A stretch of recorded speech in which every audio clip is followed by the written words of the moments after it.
ಕೇಳಿ, ಇದು ಸ್ವಪ್ನಿಲ್ ಅನ್ನೋ ಹುಡುಗನಿಗೆ ನಡೆದಿದೆ ಅಂತ ಹೇಳಲಾಗುವ ಒಂದು ಕಥೆ. ಹೋಟೆಲ್ ರೂಮಿಗೆ ಹೋದಾಗ ಅಲ್ಲಿ ಮೊದಲೇ ಯಾರಾದರೂ ಇದ್ರೆ ಹೇಗಿರುತ್ತೆ? ಯೋಚನೆನೇ ಭಯಾನಕ. ಅದು 2007 ನವೆಂಬರ್ ತಿಂಗಳು, ಚಳಿಗಾಲ ಶುರುವಾಗ್ತಿದ್ದ ಸಮಯ.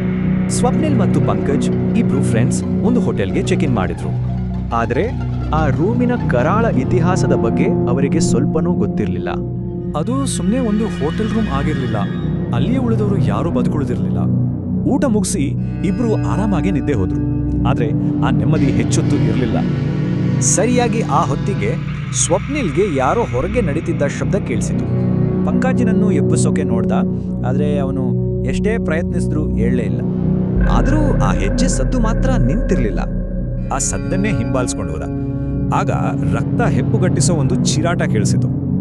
ಸ್ವಪ್ನಿಲ್ ಅವಳ ಹತ್ರ ಹೋಗ್ತಿದ್ದಂತೆ ಯಾರೋ ಅವನ ಭುಜ ಮುಟ್ಟಿದ ಹಾಗಾಯ್ತು. ತಿಗ್ನೆ ತಿರುಗಿ ನೋಡ್ದ. ಕಾರಿಡೋರ್ ಖಾಲಿ. ಮತ್ತೆ ಆ ಕಡೆ ನೋಡಿದ್ರೆ ಆ ಹೆಂಗಸು ಮಾಯ. ಆ ಭಯಕ್ಕೆ ಅವನಿಗೆ ಒಂದೇ ದಾರಿ ಕಾಣಿಸಿದ್ದು, ಇಲ್ಲಿಂದ ಓಡಿ ಹೋಗ್ಬೇಕು. ಪಂಕಜ್ ಬಿಲ್ ಕಟ್ಟುವಷ್ಟರಲ್ಲಿ ಸ್ವಪ್ನಿಲ್ ಕಾರ್ಗೆ ಲಗೇಜ್ ಹಾಕಿದ. ನಡೆದಿದ್ದನ್ನೆಲ್ಲ ಕೇಳಿ ಪಂಕಜ್ಗೆ ಸಿಕ್ಕಾಪಟ್ಟೆ ಭಯ ಆಗಿತ್ತು.